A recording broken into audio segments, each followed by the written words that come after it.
Gandang gabi sa inyo mga boss. So na ito na yung ginagawa natin na MOSFET HY4008. So testing natin mga boss. So yun yung 1000 watts. Naka low mga boss. Off natin muna yung flip-flop.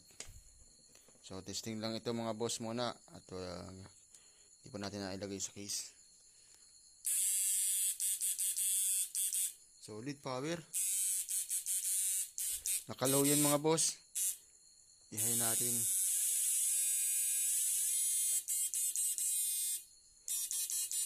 Ito MOSFET lang yan mga boss. Pero solid. Flip-flop on.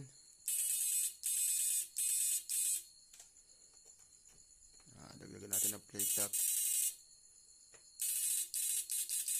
Yan, solid. Pina natin.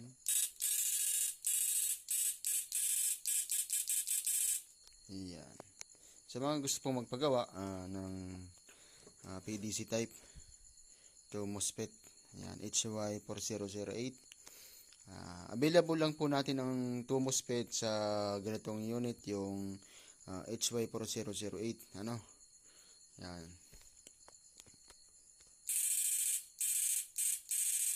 Power. Yan. Okay.